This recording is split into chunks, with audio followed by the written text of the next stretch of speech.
The 10 days of FUT Trading have begun. That is 10 days of giveaways to you guys to say thank you for all the support you have given us in the last year. There's going to be giveaways for the website if you're not a subscriber, or if you are a subscriber to increase your subscription. There's going to be gift card giveaways. There's going to be loads of different bits and bobs to help you guys basically enjoy December and the Christmas period.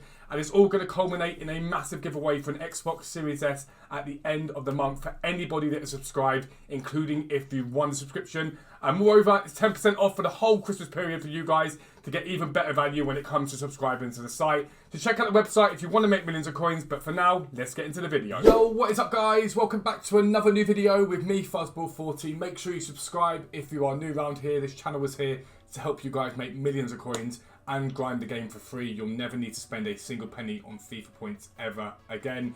Another giveaway is live from FUT Trading. I think today is a football prints giveaway. The link will be down below for you guys to enter that giveaway. And side note, we're going to be making some changes to the website because we're not happy with certain areas on the website. So if you're a subscriber or thinking about subscribing, it's only going to get better. But big news as to what is coming out in the next day. I believe it's coming out today, in fact. It is the Winter Wildcard swaps. It's another set of swaps for us all to get involved with. And there are ways that you guys can make coins from the swaps. It's very, very easy to do. They're the same patterns we see relatively consistently and relatively often. So we're going to go into it, go into massive detail about what you guys can do.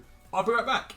Alright, so the major thing that you guys need to keep an eye on today is the objectives area.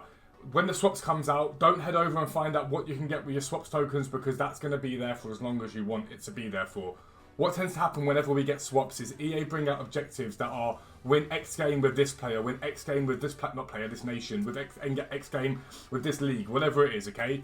That's your chance to make a lot of coins. What EA tend to do as well is go for those minor major leagues, the ones like the Eredivisie, the ones like the Championship, Liga NOS, Super League. They're the ones that they like to take a look at, but it could be any. It could be absolutely any. And this is where coins can be made. What you guys need to think about when you're thinking about doing any sort of rash investing and trading is if you take a little look at the transfer market and you'll see, let's go gold basically, go Eredivisie, you'll see that they're all in around 400 coins. Now what we do is we go silver Eredivisie, and you will see that the silvers are all discard price. All of them are discard price, okay? They don't cost a single penny in terms of risk. I think you lose 10 coins if it doesn't go well per card. It's nothing really. Your job is the moment those objectives come out is to look at the leagues and make the most of it straight away. I will be looking at it tonight when it comes out, and if I see Eredivisie, if I see any specific league on there, I'm going to go and target these cards. It's especially effective if EA go along the lines of a CSL objective, because if you look at the CSL, gold cards again are cheap. There's loads of them, but there's not masses of players. Not masses of players to choose from. So something like the CSL could be a sensational way to buy into cards. Because if EA do go CSL, if they decide to do it, which they have done plenty of times, again, you have the exact same theme here. They are 200 coins each. They are dirt cheap. There is very little risk involved in buying these cards. Very, very little risk involved in buying these cards indeed. And so I'd be thinking quite hard, alright, well, where's my money best spent? If it is the CSL one, think about it this way. The Eredivisie probably, and I believe, does have a fair few more gold cards in it than the CSL. So the CSL, they're gonna have to go out and buy silver cards. They're gonna have to do it. So if it's win a game with 11 CSL players, for example, you know they're gonna have to use those players in their team. Where is the money best spent though? Defenders, always. If you think about it this way, right? Most people tend to run the 4-4-2 whenever they do objectives. I don't know why they do it, but they just do. So left backs and right backs will do really, really well. Centre backs will do good just because there's a lack of centre backs. You need two of them. You need two centre backs. Left mids, right mids, they always do well whenever you do these objectives. So they're always a good shout. But anyone will do. If you're sitting there thinking, God, I've not got much time, just go and buy any one of them. It doesn't make a difference. They will go up in value. And again, the risk here is so low. When it comes to talking about risk, these cards here sell for 200 coins each. They will sell. You might relist them, whatever. But you might have to relist them a couple of times, but they always will sell. Now, when you come to sell them again, if they don't go up in value and you sell them for 200 coins, having bought them for 200 coins, you lose 5% EA tax, which works out 10 coins a card. So if you bought 100 of them, if you're unlucky and you've bought 100 of them and thought 1,000 coins would be your loss. If nothing happened, it's nothing really. If something does happen though, 20,000 coins, 30,000 coins, 40,000 coins could be your profit. Even more than that, if you really want to go ham enough, even more than that can be the value there. Another league that could be good to look at, again, is going to be the Championship. Again, it's a league that has got a few golds in it. It has got a few golds in it. Again, if we have a little look. It's got a few golds in there. Relatively solid amount of golds. But again, it's a very, very silver-heavy league. And always, what we found this year is the same consistent themes that come about. EA love to do things like this and just make it difficult for you to make coins. Difficult for you to do the 200 coins again. And look how many silvers are in this league. 200 coins at a time. Really, really not hard at all. Not hard at all to make coins from this. And again, your risk is so small. Another one that's good to buy into is goalkeepers. Everyone needs a goalkeeper for their team. So if it's a league that doesn't have any goalkeepers, so if we have a little look, I'm pretty sure the Championship does have a goalkeeper, but I could be wrong. There is no goalkeeper in the Chinese Super League, okay? So no matter what, they're going to have to use a silver goalkeeper no matter what happens. So there you go. Straight away, you know it's a really good place to buy. What people tend to forget are these guys. Bronze cards, people use them, okay? Now, bronze commons, meh, if we're being entirely honest. But again, if you need a goalkeeper, if it's a squad battle, someone might stick a bronze in there, no problem. But again, in bronze rares, for some reason, entice people in a way that commons don't, even though it doesn't really make a huge difference.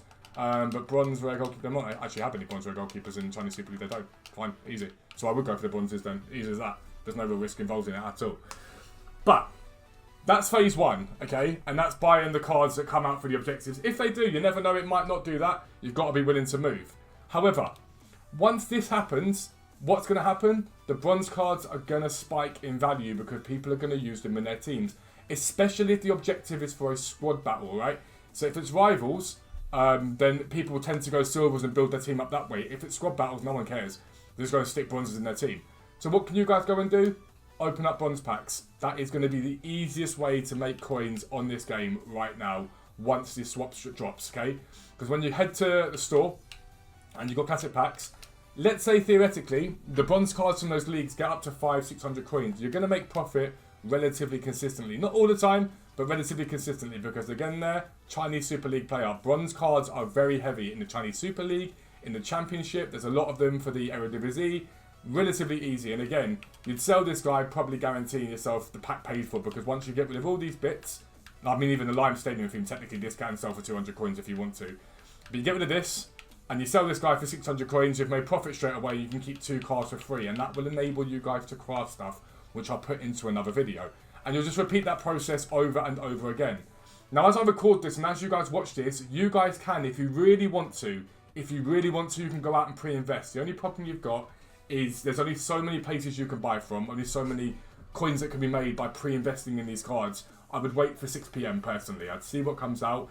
I saw someone comment the other day and say you're limiting your profits if you don't buy early. Yes, you are limiting your profits also, but you're also limiting your risk. You could go out today and buy 300 if you do the glitch. 300 Chinese Super League goalkeepers and hope the Chinese Super League comes out, and it may not. And you're going to sit there on 300 Chinese Super League goalkeepers doing absolutely nothing for you, or sell them back and lose a load of coins, like 3,000 coins, not a lot, but still. It's something to bear that in mind. We got our preview pack, we might as well do that. But it's something to bear in mind. The final thing that I would be looking at if I were you guys is the cards themselves. Whatever Winter Wildcard swaps cards we get, for 2 reasons. Let's say theoretically we got a Serie A centre mid that was French. What happens is someone like Rabiot, who is, by the way, an absolutely sensational card. Someone like Rabiot, who is 100k right now, he's bounced with the price of Di Maria coming up. He may get hit. He may get hit in value because there's a free card on the market that affects it. However, Rabiot himself is up, and the reason why Rabiot is up is because he is a very good card that links into that fantastic value Di Maria SBC yesterday we got. Absolutely brilliant value SBC this. 5-star, 4-star. It's a very, very nice card. People are going to link him up with Rabiot, and so you guys can check out those Winter Wildcard cards if we get them as part of swaps, if there's 4 or 5 players. And if there's any early door players, ones that won't take too long to get the swaps tokens for, they may see links to them rise in value quite nicely. And it's been happening consistently this year. Links do very, very well. So it's something to think about. There are 3 things that I would be thinking about right now for these Winter Wildcard swaps. The first is the pre-investment or rash investment into the objectives. The second is then to utilise BPM for the objectives themselves. And the third is the link investments into the cards that can be got from the Winter Wildcard swaps, alright? Final thing you might want to keep a little eye on is fodder price. If fodder's going to be part of this and 84 times 20 packs and whatnot, it may see fodder drop off, which could see a very nice profit in the long term. But they're the things to look at. If you're new around here, make sure you subscribe down below. Make sure notifications are turned on so you never miss an upload. But for now, I'm out. Peace out. Speak to you soon.